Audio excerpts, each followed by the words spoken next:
Hey, did you watch my video on how to crush the AP Music Theory FRQ7? Today, we'll use those steps to tackle a question from a real test, the 2008 exam. You can access the PDF from the link in the description. Go to the 2008 free response questions, click on Theory Questions, and scroll to the last page. Or copy this down on staff paper or in a music notation program.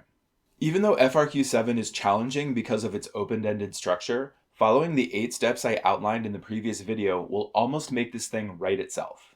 The question from the 2008 exam is pretty straightforward. You should be able to get a perfect score following my method, but make sure you check for errors at the end because there might be a trap somewhere. I'll go over the 8 steps again, then I want you to pause the video, complete the question, and check back in as I go through the steps one by one. Let's go. First, let's get our bearings. We're in the key of G major. If it helps, you can label the scale degrees of the soprano notes. Here are our 3 cadences, and here's our chromatic note. I want you to think about this in 3 phases. The first phase is my first 3 steps. Final cadences first, internal cadences, and the chromatic note.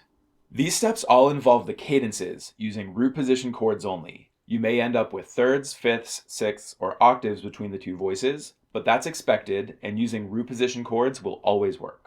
Phase 2 consists of the next 4 steps. Harmonize scale degrees 3 with 1 and 6 with 4. Harmonize scale degrees 4, 3, and 7, 1 with each other. Voice exchange, and filling in the blanks. In this phase, you'll write almost exclusively thirds and sixths, plus a few tritones in step 5. When you're filling in the blanks in step 7, use as many thirds and sixths as you can, but some situations might also call for fifths and octaves, especially if they create contrary or stepwise motion when using a third or sixth would not. And phase 3 is the final polish and review, passing tones, and check your work. Following these steps may have led us to create some mistakes, like forbidden parallels, wrong harmonic progressions, or too many thirds in a row. Check for mistakes, then fix them if needed. And here are the actual directions. Okay, let's do it. Here's your blank canvas. Hit pause on the video, do your best, then come back and I'll walk you through all the steps.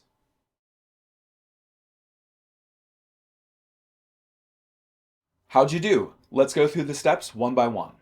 Step 1, final cadence. Did you notice that the melody ends 3, 2, 1? That means we can complete the last 3 chords, 1, 6, 4, 5, 1. By the way, the octave of the bass note is up to you. I would just avoid anything beyond 1 ledger line above or below the staff. This is the simplest way to write this, but let me show you 2 more elegant variations. Since we have 2 Ds in a row here, this could be a half note instead, which makes the rhythms between the 2 voices different, which is a bonus. You're also allowed to leap an octave to the low D, then leap back up to the G. That's a very common, stylistically appropriate move, so that's usually what I choose. Doing this octave leap, or the half note, shows that you put a little more thought into this, but all 3 options are equally correct. Just choose your favorite. I'm going to stick with the octave jump. Step 2, internal cadences. The second phrase ends on 5, and the third phrase ends on 2, which both demand root position 5 chords and half cadences. No options. Done. Step 3, the chromatic note. Root position 5 of 5 always works. Done. Those first 3 steps are the first phase, all involving the cadences. Now we're going to link those notes up using mostly imperfect intervals in phase 2. Step 4, harmonize scale degree 3 with 1 and 6 with 4. We have 2 3s and 1 6. Done. And look at that, bar 4 is finished now. Step 5, harmonize scale degrees 4 and 3 and 7 and 1 with each other. We have 1 of each. The 4 3 in the soprano pairs with the chords 5 6 5 and 1, which links up to the 1 we already wrote in bar 5. And the 7 1 in the soprano in bar 6 gets the chords 5 4 2 and 1 6, which looks like it'll connect nicely to the half cadence we have here.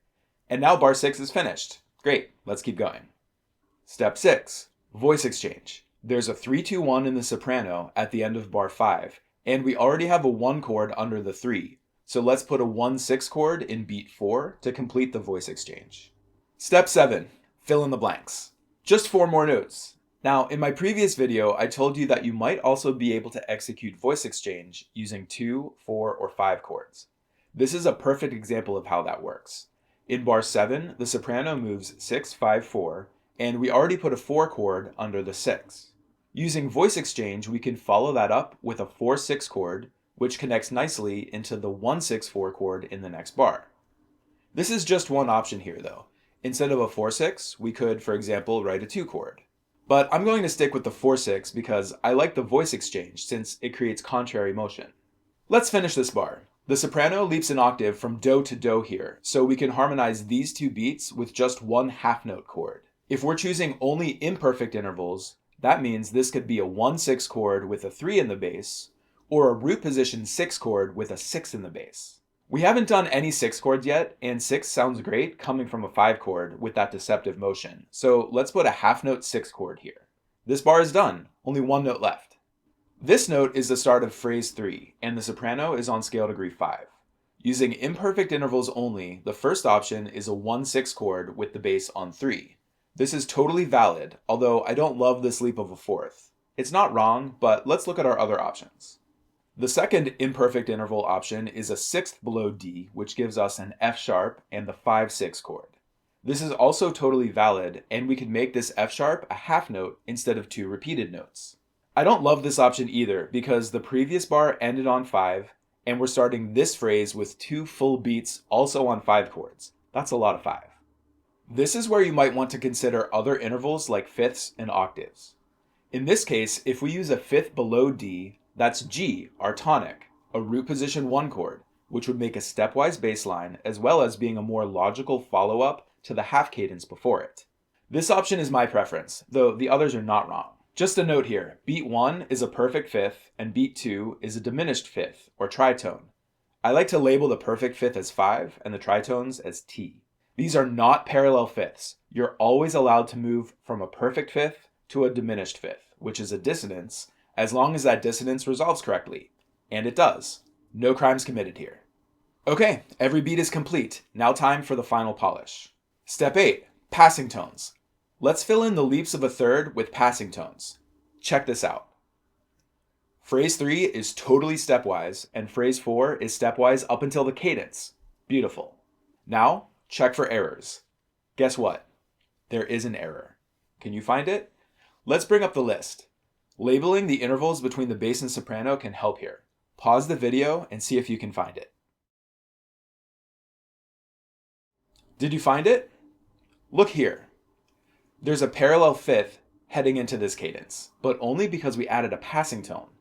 We can fix it by getting rid of the passing tone. Now the soprano is stepping up to the A and the bass is leaping up to the D, and that is an acceptable way to approach this 5th. Passing tones are beautiful, but sometimes they can introduce a parallel 5th or octave that wasn't there. This is another reason I like to avoid using 5ths and octaves anywhere but at cadences. It prevents this from happening. But sometimes cadences have to involve 5ths, so that's what happened here. So let's listen to our final product.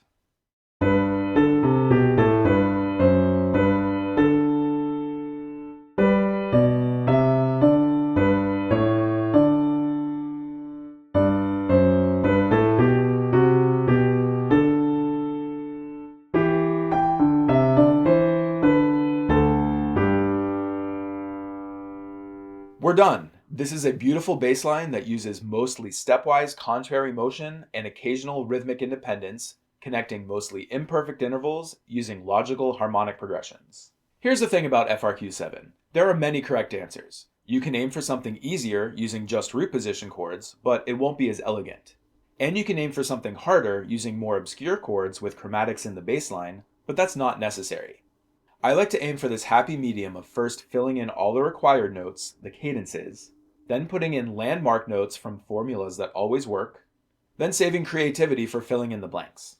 And don't forget to check for errors. It's simple and it works. This kind of disciplined step-by-step approach helps you build strong counterpoint and makes FRQ7 way less intimidating. If this video helped you out, hit the like button, subscribe, and share it with someone else prepping for the AP exam.